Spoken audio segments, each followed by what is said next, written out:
ด้วยการให้ทานรักษาศีลและเจริญจิตภาวนาน้อมจิตให้เข้าถึงพระรัตนตรัย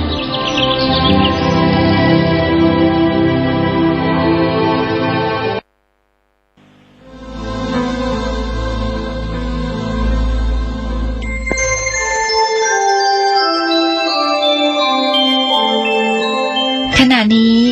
ท่านกำลังฟังสถานีวิทยุกระจายเสียง FM 104.5 เมกะเฮิรตซ์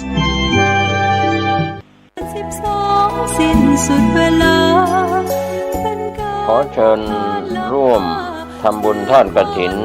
สมทบทุนปัจจัยบูรณปฏิสังขรณ์พระธาตุเจดีย์ณวัดพระเจ้าเมงรายเลขที่ 1 ถนนราชมัคคาซอย 6 ตำบลพระสิงห์อำเภอเมืองจังหวัดเชียงใหม่ตรงกับวันพุธที่ 8 พฤศจิกายน พุทธศักราช 2566 เนื่องจากทางวัดพระเจ้าเมงรายพระธาตุเจดีย์มีสภาพทรุดโทรมผุพังไปตามกาลเวลาอันเวลาผ่านมาหลายร้อยปีและผ่านการบูรณะมาอย่างต่อเนื่องทั้งนี้พระธาตุเจดีย์จะได้รับการซ่อมแซมรักษาอยู่ในสภาพที่ควรและมีศิลปะความสวยงามตามแบบอนุรักษ์นิยมจึงเชิญชวนพุทธศาสนิกชนร่วมทำบุญบูรณปฏิสังขรณ์พระธาตุเจดีย์ตามกำลังแห่งศรัทธาเพื่อสืบทอดอายุพระพุทธศาสนาก็มีกำหนดการทำบุญทอดกฐินตรงกับวันพุธที่ 8 พฤศจิกายน พุทธศักราช 2566 เวลา 10 นาฬิกาไหว้พระสวดมนต์สมาทานศีล 10 นาฬิกา 20 นาทีทำพิธีทอดผ้ากฐิน 11 นาฬิกาถวายภัตตาหารเพลแด่พระสงฆ์สามเณรพระเทพมังคลาจารย์เจ้าคณะจังหวัดเชียงใหม่เจ้าวาดวัดท่าตอนพระรามหลวงเป็นประธานฝ่ายคฤหัสถ์มีคุณแม่สุนันท์นุชวานิชและกลุ่มสยามบวรเป็นประธานร่วมกับคณะกรรมการและคณะศรัทธาของวัดพระเจ้าเมงรายทุกครัวเรือนเป็นกรรมการก็เป็นส่วนหนึ่งที่เราได้เชิญชวนศรัทธานักศีลนักบุญทั้งหลายร่วมบุญทำบุญทอดกฐินสามัคคีสอบถามรายละเอียดและร่วมทำบุญได้ที่พระครูใบดิกาจรินทร์ธรรมสโรผู้รักษาการเจ้าวาดวัดพระเจ้าเมงราย0970737520สร้างเหตุความร่ำรวยด้วยกฐินทานลำพา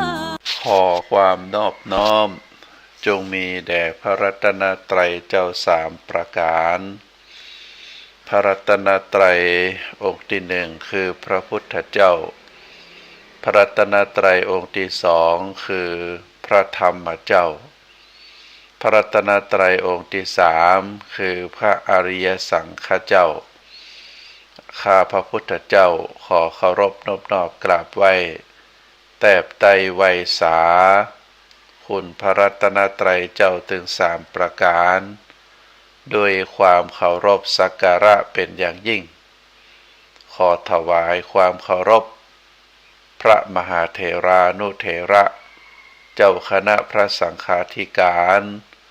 ครูบาอาจารย์ตลอดถึงพระภิกษุหนุ่มสามเณรน้อยจุตนจุองค์ขอเจริญพรศรัทธาญาติโยมนักศีลนักบุญทุกท่านนับต่อจากนี้ไปอาตมาภาพพระครูปริยัติกิจจาภิวัตรสำนักวัดพระสิงห์อำเภอเมืองจังหวัดเชียงใหม่ก็จะได้น้อมนำเอาสาระธรรมคติธรรมชาดกธรรมในต่างพระพุทธศาสนามามอบเป็นธรรมบรรณาการอาหารใจคือกับท่านสาธุชนได้พินิจพิจารณาเมื่อพินิจพิจารณารับฟังแล้วก็จะก่อให้เกิดสติปัญญาปารมีธรรมน้อมนำไปประพฤติปฏิบัติเมื่อน้อมนำไปประพฤติปฏิบัติแล้วก็จะก่อให้เกิดเป็นความสุขเป็นความสุขตึงต่างกายเป็นความสุขตึงต่างใจเป็นความสุขที่ยั่งยืนเกิดขึ้นจากภายในจิตภายในใจของเฮาที่ได้ประพฤติธรรมศึกษาธรรม ได้เฮียนธรรมแล้วก็ได้น้อมนำเอาธรรมะที่เราได้ศึกษาได้ห่ำได้เฮียนได้พินิจพิจารณาแล้วมาประพฤติปฏิบัติอยู่ทุกเมื่อเจื้อวันก็จะก่อให้เกิดเป็นความสุขดังที่ว่ามาที่อาตมาได้กล่าวกับปออกไม่ออกศรัทธาว่าเป็นนักศีลนักบุญก็เป็นถ้อยคำที่ครูบาอาจารย์เปิ้นได้กล่าวไว้ปออกไม่ออกศรัทธาคนใดที่ได้ประพฤติวัดปฏิบัติธรรมอย่างสม่ำเสมอเปิ้นก็กล่าวว่าท่านผู้นี้เป็นนักศีลนักบุญคำว่านักศีลนักบุญก็คือได้รักษาศีลได้รับศีลจากพระสงฆ์องค์ข้าเจ้าแล้วก็ประพฤติปฏิบัติอยู่ในศีลอย่างน้อยก็ศีล5 ข้อหรือศีล8ของอุบาสกอุบาสิกา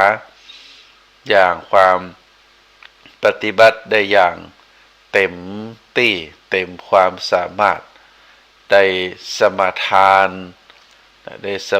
นศีลด้วยความตั้งใจไว้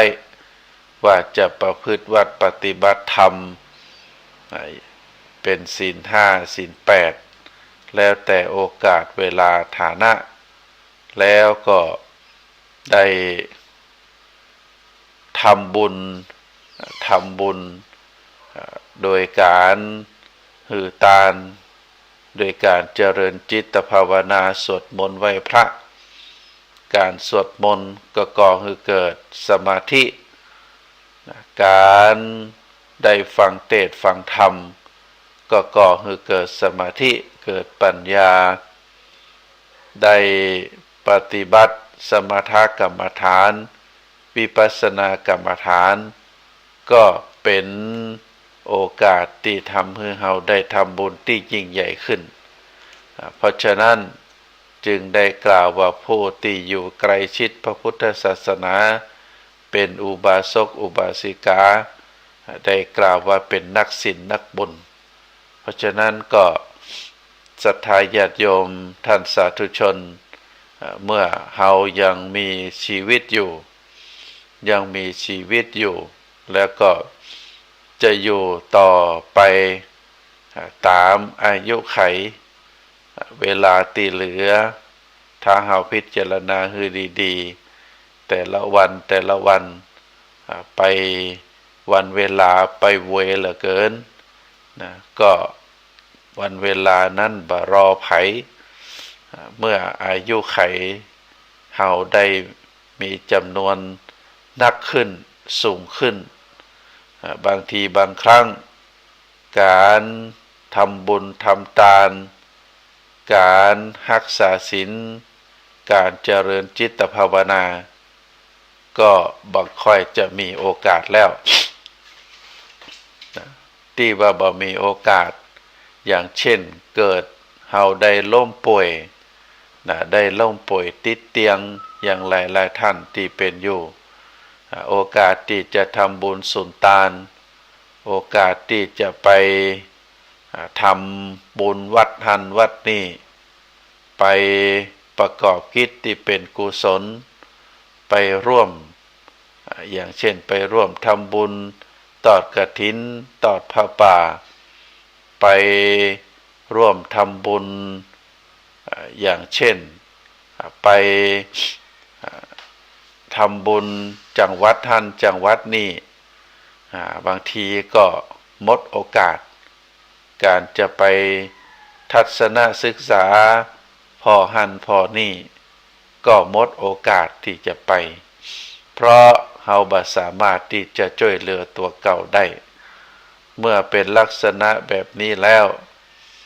ทำให้หมดโอกาสที่จะได้ประกอบบุญประกอบกุศลอันนี้อู้ถึงว่าคนที่ร่างกายสุขภาพบ่แข็งแรงหรือบางทีก็เฒ่าแก่ไปไหนต้องนั่งรถเข็นไปไหนก็ลำบากก็ทำให้ บ่สามารถที่จะไปหันไปนี่ได้สะดวกเมื่อเฮายังมีร่างกายแข็งแรงสุขภาพแข็งแรงก็พยายามที่จะรีบทำรีบไปรีบที่จะประกอบบุญประกอบกุศลก็จะก่อให้เกิดได้สะสมเสบียงทานศีลภาวนาไว้เปิ้นฮ้องว่าการฮือทานเหมือนกับการสะสมเสบียงที่เขาจะเดินทางต้องมีเงินมีทองมีข้าวปลาอาหารมีน้ำดื่มก็จำเป็นจะต้องมียานพาหนะที่จะนำเราไปศีลก็เหมือนสะพานคำว่าสะพานก็หมายความว่าคือเราข้ามโอคะสงสารถ้าเหมือนทั่วไปเวลาจะไปไหนก็จะต้องมีสะพานข้ามน้ำข้ามต่างที่ลำบากก็จะต้องมีถนนมีสะพานเราเปรียบเหมือนกับศีลส่วนภาวนานั้นเปิดก็เปรียบเหมือนกับตะเกียงสำหรับส่องต่างคือมันบ่ได้รับอันตรายคือมีความสะดวกสบายการเดินทางคือไปถึงจุดหมายปลายทางได้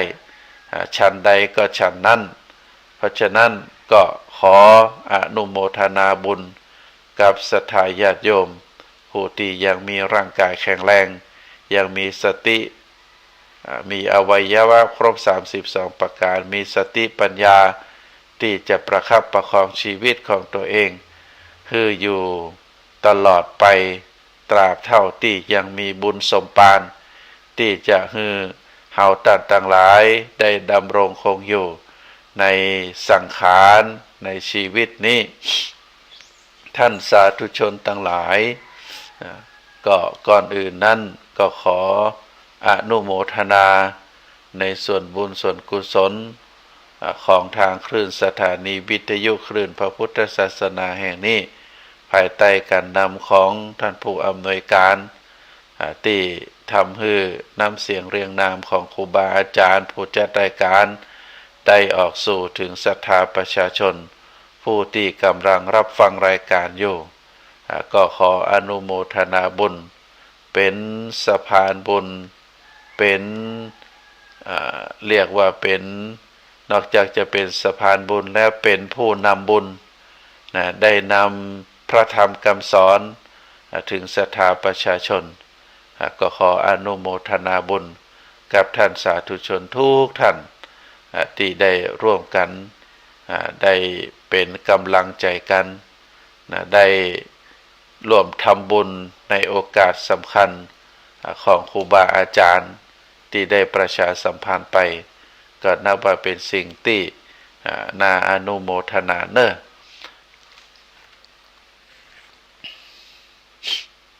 ท่านสาธุชนทั้งหลายมีธรรมะบทหนึ่งเป็นธรรมะที่พระพุทธองค์ได้ตรัสไว้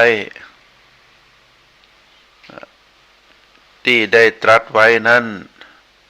พระพุทธองค์ได้กล่าวว่าธรรมะซึ่งเป็นอุบายเป็นเครื่องยึดเหนี่ยวน้ำใจอุบายเป็นเครื่องยึดเหนี่ยวน้ำใจ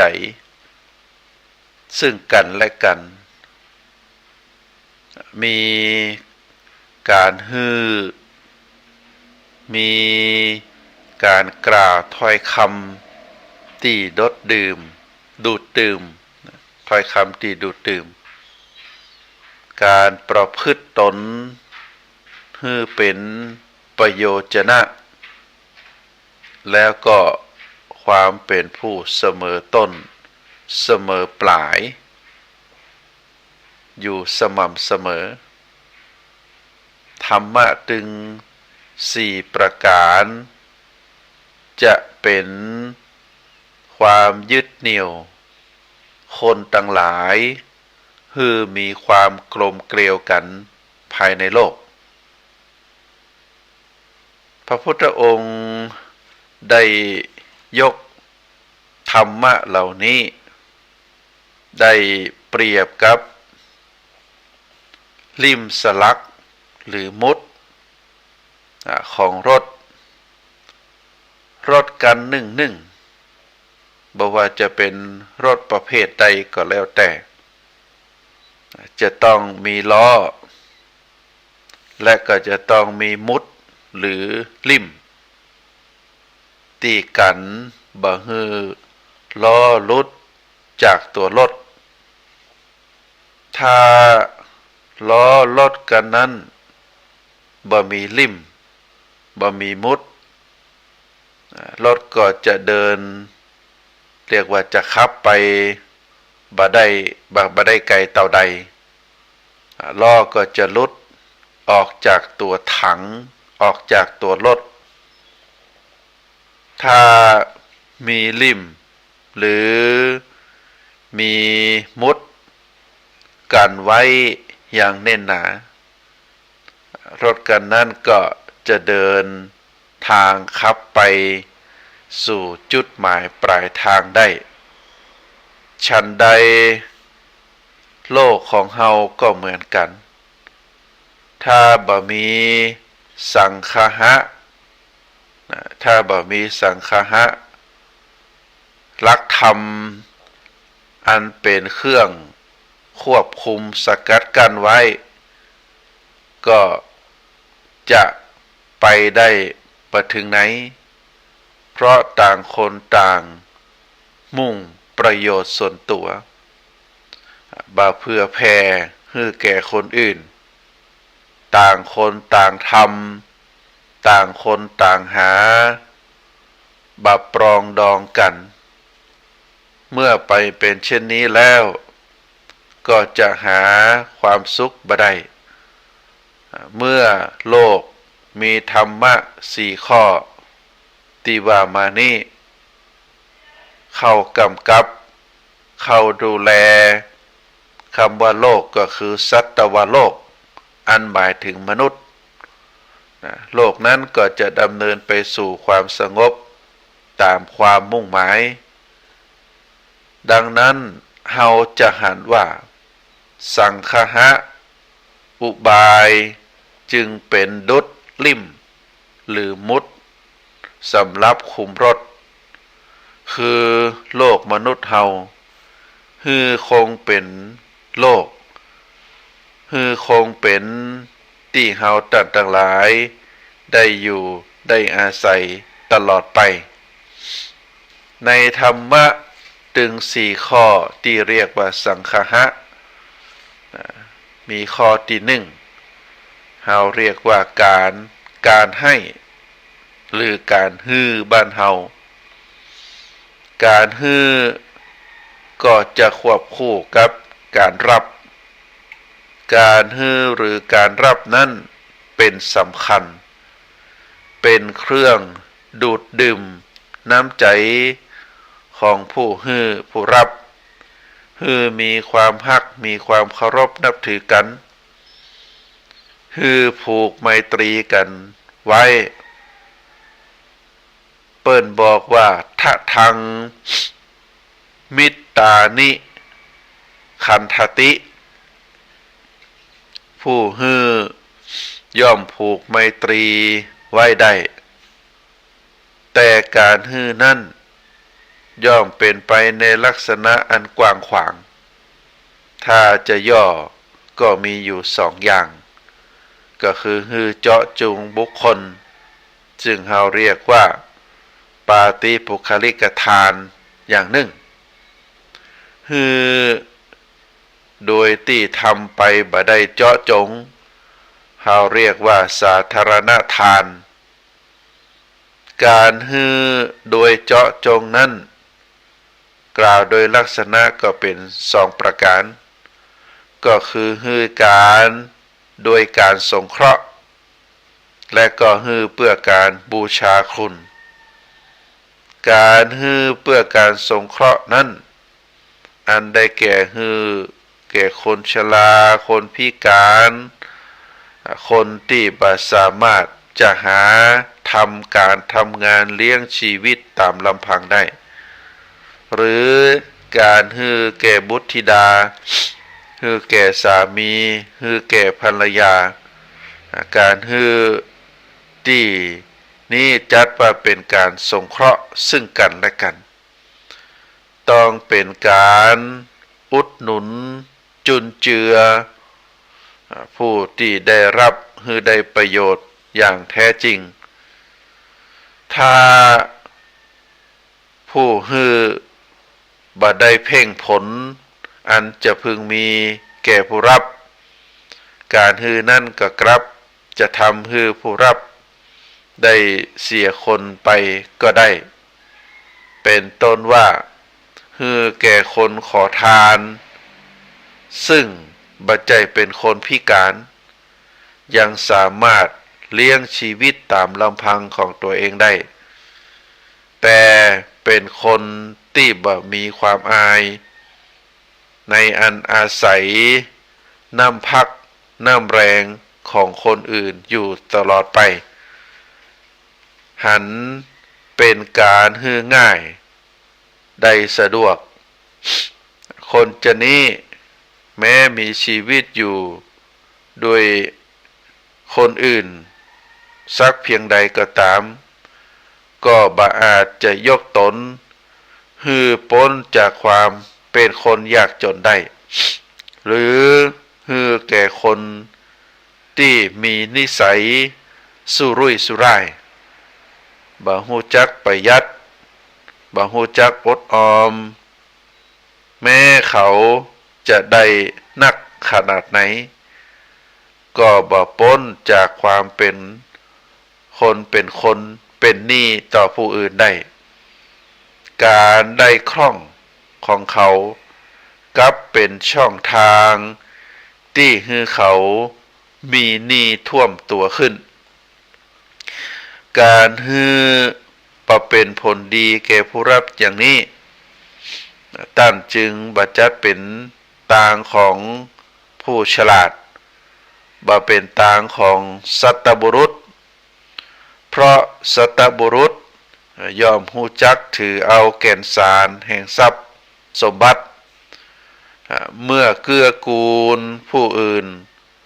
ก็จึงต้องเพ่งผลให้สำเร็จประโยชน์แก่เขาเหล่านั้นอย่างจริงๆและเมื่อฮือก็ฮู้จักแต่ทำแต่พอดีบ่ทำตนฮือเดือดร้อนเพราะการฮือนั้นส่วนการฮือเพื่อบูชาคุณเช่นฮือพ่อแม่ปิตามารดาหรือผู้ที่มีอุปการะคุณผู้ที่มีฐานะที่เป็นบุพการีเพื่อเป็นการบูชาหรือตอบแทนบุญคุณหรือฮือการอุปถัมภ์พระพุทธศาสนาเพราะพระพุทธศาสนาเป็นผู้สอนศีลธรรมฮือได้รับผลคือความสงบก็จัดว่าเป็นการฮือเพื่อบูชาคุณเหมือนกันการฮือเป็นส่วนสาธารณะนั้นอันได้แก่ฮือโดยน้ำใจอารีเพื่อแผ่แก่มหาชนเป็นต้นว่าสร้างถนนขุดคลองสร้างสะพานเพื่อสะดวกแก่ทางสัญจรสร้างศาลาปลูกต้นไม้ขุดสระน้ำก็เพื่อเป็นที่พักอาศัยสร้างหรือบำรุงโรงพยาบาลก็เพื่อเป็นทางบรรเทาทุกข์ของคนเจ็บคนป่วยสร้างหรือบำรุงสถานศึกษาเพื่อเป็นการฮือสติปัญญาฮือวิชาความรู้ฮือหูฮือตาต่อกุลบุตรฮือยาวปอที่จะหันความเสื่อมความเจริญได้กว้างขวางการฮือทุกประเภทดังที่กล่าวมานับว่าเป็นการสละเลือดเนื้อของตัวเองฮือแก่คนอื่นต่างนั้นแม้เพียง การฮื้ออาหารการฮื้อน้ำก็ถือว่าเป็นการไปเพิ่มเลือดเพิ่มเนื้อคนอื่นต่อชีวิตของคนอื่นฮื้อยาวไกลฮื้อยืนยาวออกไปผู้มีกำลังทุพพลภาพก็พลอยได้กำลังเพิ่มขึ้นผู้มีผิวพรรณบ่ผ่องใสเพราะความหิวเข้าครอบงำเมื่อได้อาหารบรรเทาความหิวจิตใจก็สดชื่นพลอยมีผิวพรรณดีขึ้นเพราะฉะนั้นท่านจึงกล่าวว่าการฮื้อเข้าเป็นตาลได้ชื่อว่าเป็นการฮื้ออายุฮื้อวรรณะฮื้อสุขะฮื้อพละเป็นตาลโดยการฮื้อเช่นนี้เพียงเป็นไปในระหว่างครอบครัวเป็นไปในระหว่างญาติต่อญาติมิตรต่อมิตรก็ยังฮื้อสนิทสนมกลมเกลียวกันได้ฮือหันอัธยาศัยซึ่งกันและกันว่าเป็นผู้มีอารีบังคับแคบถ้ายิ่งขยายออกไปถึงตำบลถึงจังหวัดหรือประเทศต่อประเทศแล้วโลกเฮาก็จะเต็มไปด้วยมิตรบ่มีศัตรูต่อกันท่านจึงจัดว่าเป็นสังคหะอุบายประเภทที่หนึ่งคือการฮื้อหรือการฮื้อตาลอันนี้เป็นสังคหะข้อที่หนึ่งเนอะศรัทธาญาติโยมทั้งหลายสังคหะข้อที่สองก็คือปยวัชชะแปลเป็นภาษาไทยก็คือถ้อยคำที่ดูดดื่มก็คือจับใจจำแนกออกเป็นสองประการคือปิยวาจาอันได้แก่ถ้อยคำที่ไพเราะอ่อนหวานผู้ทำให้คนอู้เป็นที่ฮักของคนฟังและอัฏฐสันหิตาวาจาอันได้แก่วาจาประกอบไปโดยประโยชน์ผู้ใดเข้าใจอู้ผู้นั้นก็ย่อมอาจจะยึดเหนี่ยวน้ำจิตน้ำใจของคนไว้ได้มารดาบิดาเจรจากับบุตรธิดาโดยคำอ่อนหวานก็ย่อมคำนั้นก็ย่อมจะจับจิตจับใจของบุตรธิดาทำให้เกิดความฮักบุตรธิดาฮู้จักอู้ฮู้จักจากับบิดามารดาก็ทำให้บิดามารดานั้นย่อมฮักเหมือนเดียวกันเพราะฉะนั้นผู้ที่เป็นใหญ่มีหน้ามีตาเป็นผู้บังคับบัญชาฉลาดในการปฏิสันถานกล่าวคำทักทายปราศัยโปรยปลายแก่ผู้น้อยทั่วหน้าย่อมสามารถทำตนให้เป็นที่รักเป็นที่นับถือของคนทั้งหลายเข้าใจอู้จักนำผู้น้อยให้มีใจในการที่จะทำกิจการด้วยความภักดีเพราะฉะนั้นท่านสาธุชนทั้งหลายการกล่าววาจาอันเป็นประโยชนะเป็นประโยชน์ ก็ถือว่าผู้อู้นั้นเข้าใจอู้ปลุกใจให้คนฟังมุ่งจะฟังเข้าใจชี้แจงให้ผู้ฟังลงสันนิษฐานก็คือหันคล้อยตามยอมฟังทำให้ผู้ฟังนั้นได้มีความนิยมนับถือในคนอู้สำคัญหันกิจที่ผู้อู้ได้แนะนำว่า อันตนควรทำตามก็ถือว่าเป็นการกล่าวสิ่งที่เป็นประโยชน์พระอานนท์เถระเป็นผู้มีปฏิภาณในการกล่าวสมเด็จพระบรมศาสดาได้ทรงยกย่องต่อพระอานนท์โดยใจความว่าถ้าว่าบริษัทสี่อันได้แก่ภิกษุภิกษุณีอุบาสกอุบาสิกาคนจำพวกใดจำพวกหนึ่งเข้าไปหาท่านพระอานนท์แม้แต่เพียงได้หันก็มีจิตยินดีถ้าได้แสดงธรรมบริษัทก็จะมีความเรียกว่ามีจิตชื่นชมโดยภาษิตของท่านบะอิ่มบะเบื่อโดยคาถาที่ท่านแสดงนั้นจนท่านต้องหยุดนิ่งดุจพระเจ้าจักรพรรดิทรงสามารถยังบริษัทคือกษัตริย์พราหมณ์ขหบดีสมณะให้ยินดีโดยการหันพระองค์ได้ชื่นชมบะอิ่มบะเบื่อโดยพระดำรัสของพระองค์ฉะนั้นอันนี้เป็นถ้อยคำที่ท่านพระอานนท์ได้กล่าวองค์สมเด็จพระสัมมาสัมพุทธเจ้ามีความสามารถพระปรีชาในการตรัสเทศนาจักนำเวนยสัตว์ฮือหันด้วยปัญญาว่าอย่างไรเป็นธรรมอย่างไรบ่เป็นธรรม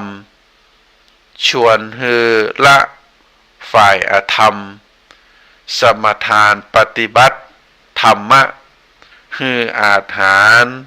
ร่าเริงในกิจนั้นทรงสามารถปลูกความนิยมนับถือของมหาชนทั้งคฤหัสถ์ทั้งบรรพชิตทั้งได้พระสาวกอย่างพระสารีบุตรพระโมคคัลลานะพระอานนท์ผู้ฉลาดในวาจาเป็นกำลังสามารถปฏิฐานพระพุทธศาสนาสืบมาวาจาเป็นของหาค่าบ่ได้พูดในการอันครวญเหมาะแก่บุคคลแล้วย่อมยังประโยชน์ให้สำเร็จทั้งในสมาคมทั้งการชักนำนับเป็นสังฆะอุบายประเภทที่สองส่วนอุบายประเภทที่สามเราเรียกว่าอัฏฐจริยาการประพฤติให้เป็นประโยชน์แก่กัน ข้อนี้ก็นับว่าเป็นสำคัญอย่างหนึ่งเพราะคนเราเกิดมาย่อมได้รับประโยชน์จากคนอื่นในฐานะต่างกันเป็นต้นว่าเป็นละอ่อนก็ได้รับอุปถัมภ์จากคนใหญ่อย่างเช่นพ่อแม่เป็นต้นถ้าท่านผู้ใหญ่บ่เอาธุระคือประโยชน์ตามหน้าที่หรือตามฐานะอันสมควรแล้ว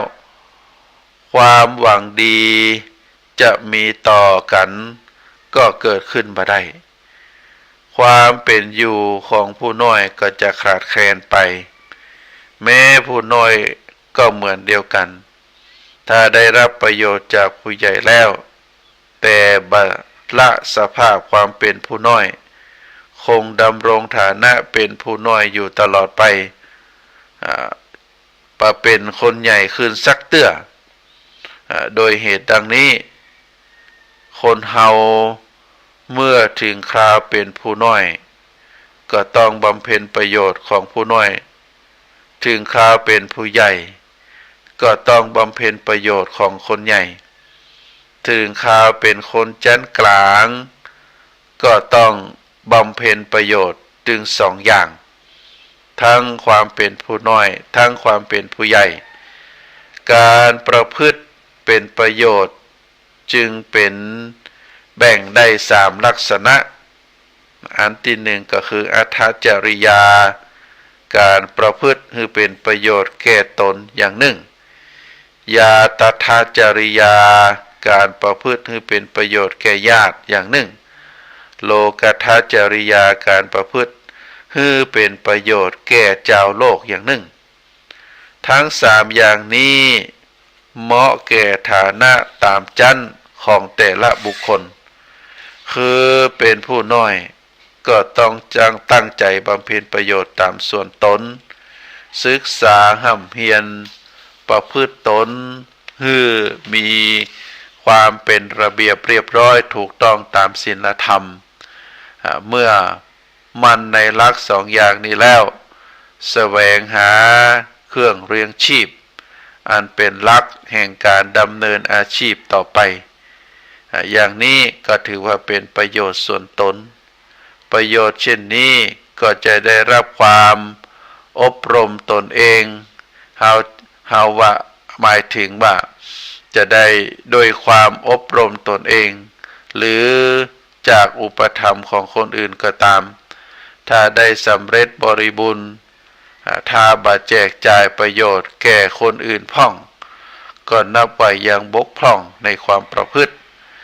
จึงต้องมีการแจกจ่ายประโยชน์นั้นให้แก่คนอื่นต่อไปตามเรียกว่าให้เป็นไปตามลำดับเป็นต้นว่าญาติก็ต้องสงเคราะห์ญาติเป็นมิตรก็ต้องสงเคราะห์มิตรอย่างนี้จึงนับว่าบริบูรณ์บ่บกพร่องการประพฤติให้เป็นประโยชน์แก่ญาติก็คือการสงเคราะห์ญาตินั่นเองการประพฤติให้เป็นประโยชน์แก่โลกก็คือการสงเคราะห์แก่มิตรแก่คนอื่นบาจำกัดชนชั้นจะเป็นภัยก็ตามการประพฤติให้เป็นประโยชน์แก่ตนแก่ญาติแก่โลกถึง3อย่างนี้ถึง3อย่างนี้ย่อมเป็นเครื่องขยายอัธยาศัยของตนให้เรียกว่าให้โดดเด่นขึ้นตามลำดับอย่างนี้โลกก็จะเป็นประโยชน์ต่อกันอันนี้ก็ถือว่าจะเป็นส่วนของข้อที่3เนอะศรัทธาญาติโยมประการที่4ธรรมะข้อที่4ก็คือสมณตตาซึ่งมีความหมายว่าเป็นผู้สม่ำเสมอเป็นผู้เสมอต้นเสมอปลายเรียกว่า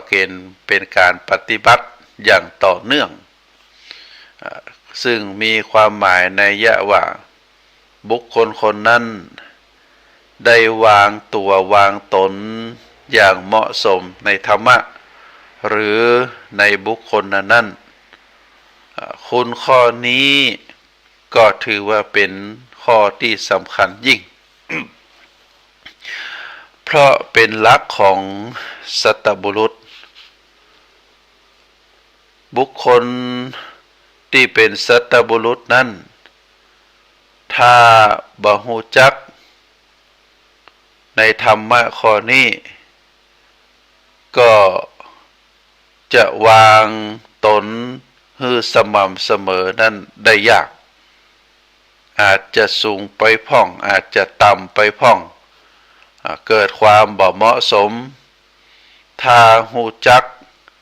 ก็จะได้วางตนได้เหมาะสมพอดีส่วนการฮู้จักตนนั้นก็คือการฮู้จักว่าตัวเฮาโดยชาติตระกูลเป็นจะใดโดยทรัพย์สมบัติเป็นจะใดโดยยศศักดิ์เป็นจะใดโดยวิชาความรู้เป็นจะใดแล้วก็ประพฤติให้พอเหมาะแก่อาการที่จะเป็นอย่างนั้นบ่สูงเกินไปบ่ต่ำเกินไปการรู้ตนอย่างนี้ เป็นเครื่องทำลายความเย่อหยิ่งทะนงตนตลอดถึงทิฏฐิมานะซึ่งเป็นเครื่องทำตัวให้ห่างเหินจากสมาคมความหู้จักตนแล้วประพฤติปอเหมาะปอดีต่อคนที่เกี่ยวข้องซึ่งบ่เคยประพฤติต่อกันจะนั่นก็คือเคยประพฤติต่อกันจะใดบ่ฮือสูงกว่าเขาจนหันว่าเป็นคนถือตัวบัดต่ำซามจนเขาดูถูกดูแคลนแล้วมาหู้ลักของตัวเก่าจะนี่ก็เพราะว่าเฮาได้หู้จักว่าเฮาควรจะประพฤติปฏิบัติจะใดท่านเรียกคนที่ประพฤติปฏิบัติอย่างที่ว่ามานี้ก็คือเป็นคนสม่ำเสมอในธรรมะและก็ในบุคคลนั้นข้อนี้เป็นเครื่องเชื่อมระหว่างบุคคลต่อบุคคลเป็นธรรมะที่เชื่อมระหว่างญาติต่อญาติเป็นธรรมะที่เชื่อมระหว่างสมาคมต่อสมาคมคนหมู่มากและก็เชื่อมโยงต่อเนื่องระหว่างประเทศต่อประเทศคือมีความสนิทสนมอยู่ด้วยกันเป็นแบบปราศจากความหวาดระแวงความรังเกียจซึ่งกันและกันก็ถือว่าเป็นสังคหะข้อที่สี่ สังคหะข้อที่หนึ่งก็คือการฮื้อการช่วยเหลือการบริจาคเป็นน้ำจิตน้ำใจประการที่หนึ่งประการที่สองก็คือการได้กล่าวถ้อยคำที่ดูดดื่มจับใจนะปิยวาจาได้กล่าววาจาติไพเราะสนอโสดประการที่สามก็คือการประพฤติตัวประพฤติตนคือมีประโยชน์ต่อกันและกันคนเฮานั้นก็เป็นประโยชน์ในฐานะที่ทางสังคมในฐานะสภาวะของความเป็นธรรมชาติเป็นประโยชน์พ่อแม่เป็นประโยชน์ต่อลูกลูกเป็นประโยชน์ต่อพ่อต่อแม่เพื่อนสหายประพฤติตัวประพฤติตนให้เป็นประโยชน์ต่อกันแล้วก็เป็นประโยชน์ต่อตัวเก่าประโยชน์ต่อญาติประโยชน์ต่อบุคคลทั่วไปเฮาเรียกว่าเป็นประโยชน์ต่อบ้านต่อเมืองต่อโลกประพฤติตัวประพฤติตนให้เป็นประโยชน์แก่ตัวเก่าทำตัวให้เป็นประโยชน์ทำตนให้เป็นคนมีสาระแล้วก็ประพฤติตัวประพฤติตนให้เป็นประโยชน์ต่อญาติพี่น้องประพฤติตัวประพฤติตนให้เป็นประโยชน์ต่อสังคมประเทศชาติอันนี้เราเรียกว่าเป็นธรรมะข้อที่สามประพฤติตัวประพฤติตนให้เป็นประโยชน์แล้วก็อันที่สี่ถือว่าเป็นเรื่องสำคัญก็คือการทำตัวให้มีความเสมอเสมอต้นเสมอปลายอย่างต่อเนื่องและสิ่งสำคัญก็คือการวางตัววางตนได้ถูกต้องก็คือให้เหมาะสมกับชาติตระกูลเหมาะสมให้โดยความเป็นฐานะทางสังคมยศถาบรรดาศักดิ์ความรู้ความสามารถแล้วก็ประพฤติตัวประพฤติตนให้เหมาะสมบ่สูงเกินไปบ่ต่ำเกินไปก็ถือว่ามีความสม่ำเสมอในธรรมข้อที่สี่ธรรมะถึงสี่ข้อนี้ เป็นเครื่องยึดเหนี่ยวโลกไว้ได้แต่ละอย่างแต่ละอย่างเพราะคนเฮานั้นจะชอบกัน เพราะมีอัธยาศัยกว้างขวางเจือจานต่อกันเพราะมีกำอูพูดจาปราศัยโดยน้ำคำอันดุดดื่มประทับใจเพราะประพฤติแต่สิ่งที่เป็นประโยชน์ต่อกันเพราะการวางตัวที่เหมาะสมเสมอกันธรรมะถึงสี่ประการนี้จึงเป็นเครื่องควบคุมเป็นเครื่องควบคุมสมานไมตรีคนในโลกนี้คือเป็นปึกแผ่นคือปรองดองกันคือกลมเกลียวกันคือมีน้ำหนึ่งใจเดียวกันดุดลิ่มสลักหรือดุดมุดตีขันตีรัดล้อลดบ่ฮือออกจากกันก็ถือว่าเป็นเครื่องคุมโลกควบคุมโลกคือโลกได้มีความสุขโลกในที่นี้ก็คือมวลมนุษยชาติบ่ฮือพิษกันบ่ฮือทะเลาะกันบ่ฮือทำสงครามกันแล้วก็บ่ได้เบียดเบียนกันบ่ฮือเอาเปรียบกันอยู่ด้วยกันแบบพี่แบบน้องอยู่ด้วยกันแบบญาติมิตรเรียกว่าญาติธรรมเพราะฉะนั้นท่านสาธุชนทั้งหลายศาสนาพุทธเป็นศาสนาที่ดีที่สุดเป็นศาสนาที่สร้างความสันติเป็นศาสนาที่เน้นให้มวลมนุษย์เฮาได้อยู่แบบพี่แบบน้องแล้วก็มีธรรมะถึงสี่ข้อเป็นเครื่องร้อยรัดจิตใจผูกพันฮืออยู่ด้วยกันแบบบ่เบื่อบ่หน่ายโดยการฮือการสงเคราะห์โดยการอู้กันด้วยดีๆโดยถ้อยคำน้ำใสโดยถ้อยคำที่ปราศัยฮือยึดเหนี่ยวน้ำใจกันไว้แล้วก็ประพฤติตัวประพฤติตนฮือเป็นประโยชน์แต่ตัวเองฮือเป็นประโยชน์ต่อญาติผู้ใกล้ชิดฮือเป็นประโยชน์ต่อคนทั้งโลกแล้วก็ประพฤติตัวประพฤติตนฮือเหมาะสมฮือบ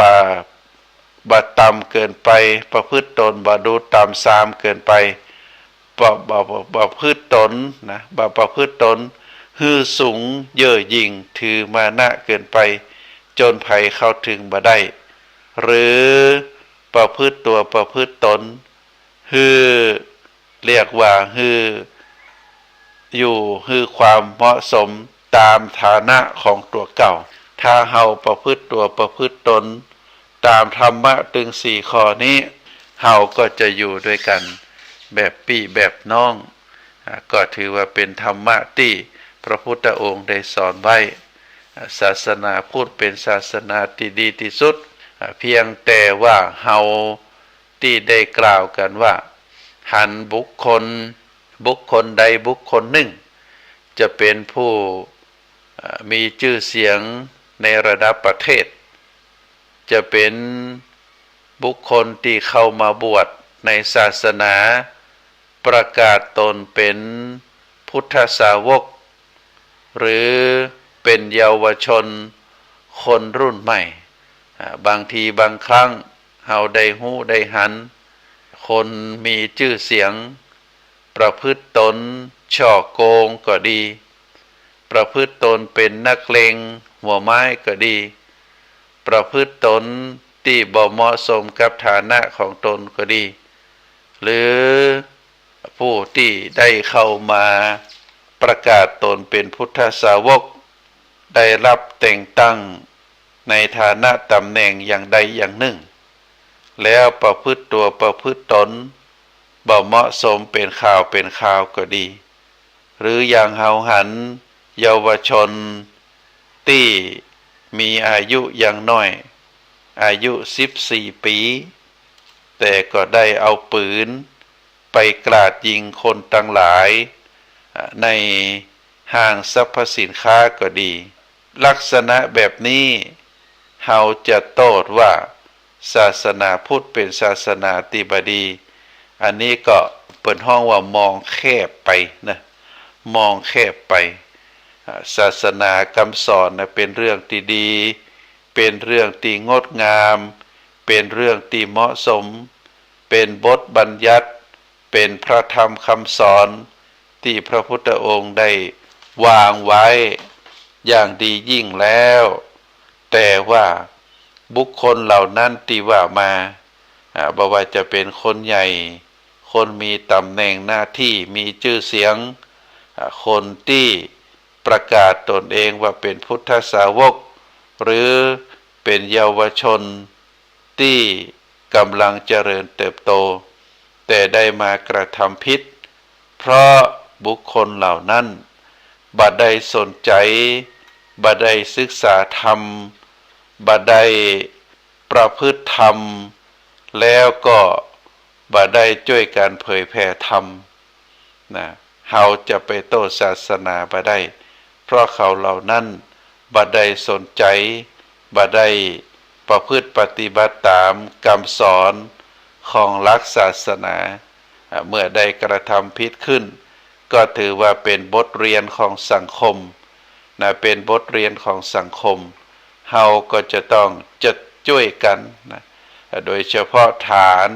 ที่สำคัญที่สุดฐานของสังคมที่สำคัญที่สุดก็คือครอบครัวครอบครัวก็คือคุณพ่อคุณแม่ปู่ย่าตายายเป็นบุคคลที่มีความสำคัญหลักธรรมคำสอนนั้นถ้าสอนให้ละอ่อนเป็นคนดีต่อไปเปิ้นก็จะเป็นผู้ใหญ่ที่ดีนะเป็นแม่หญิงที่ดีเป็นพ่อชายที่ดีเมื่อเป็นคนดีแล้วต่อไปมีครอบมีครัวก็จะเป็นพ่อที่ดีเป็นแม่ที่ดีเป็นปู่เป็นย่าเป็นตาที่เป็นยายที่ดีแล้วก็จะได้เป็นตัวอย่างแบบอย่างให้ลูกหลานเป็นคนดีต่อไปอันนี้คือหลักศาสนาเนื้อศรัทธาญาติโยมเฮาบัดโตดไผนะเพราะเปิ้นจะไปโตดว่าฝ่ายนั้นฝ่ายนี้บ่ดีก็บ่ได้เฮาโตดนะก็คือในระดับบุคคลเมื่อบุคคลบ่ได้นำพาที่จะพัฒนาตนเองตามหลักศาสนาบ่ฮู้อันไหนดีบ่ฮู้อันไหนชั่วก็ทำให้เกิดความเดือดร้อนได้เมื่อบุคคลบ่นำพาครอบครัวก็เดือดร้อนสังคมก็เดือดร้อนชุมชนก็เดือดร้อนก็เพราะว่าการประพฤติปฏิบัติของบุคคลคนนั้นที่บ่ถูกต้องตามศีลตามธรรมบ่ถูกต้องตามกฎหมายบ้านเมืองบ่ถูกต้องตามประเพณีวัฒนธรรมมันก็จะเป็นเนี้ยศรัทธาญาติโยมก็จะเชื่อมโยงกันไปเพราะฉะนั้นก็เป็นหน้าที่ของเฮาท่านทั้งหลายอาตมาเป็นตุเจ้าก็ทำหน้าที่ของความเป็นตุเจ้าได้เผยแผ่ธรรมได้น้อมนำเอาพระธรรมคำสอนมามาเป็นการสะกิดใจเป็นการเตือนสติของศรัทธาญาติโยมนักศีลนักบุญศรัทธาญาติโยมที่เป็นนักศีลนักบุญก็เมื่อได้ฟังแล้วก็จะต้องรีบน้อมนำเอาพระธรรมเหล่านั้นมาประพฤติปฏิบัติมีการศึกษาในเบื้องต้นมีการน้อมนำมาปฏิบัติแล้วเมื่อประพฤติปฏิบัติแล้วเฮาก็ช่วยกันเผยแผ่ธรรมเหล่านี้ไปไปจาต่อบุคคลนั้นต่อบุคคลนี้โดยที่เฮาได้ประพฤติเป็นตัวอย่างเป็นแบบอย่างเมื่อได้ประพฤติปฏิบัติเป็นแบบอย่างแล้วก็จะได้ช่วยกันปกป้องคุ้มครองพระพุทธศาสนาเมื่อมีภัยเกิดขึ้นเฮาได้ประพฤติปฏิบัติเป็นต้นแบบเป็นตัวอย่างก็ถือว่าช่วยกันรักษาพระธรรมคำสอนอยู่แล้วบ่ฮือพระธรรมคำสอนนั้นได้สูญหายไปอย่างเป็นต้นเพราะฉะนั้นก็ขอฝากสาระธรรม คือท่านสาธุชนได้รับฟังได้ศึกษาได้พินิจพิจารณาซึ่งก็เฮาท่านทั้งหลายได้มีภูมิธรรมกันเป็นปื้นอยู่แล้วมีจิตใจ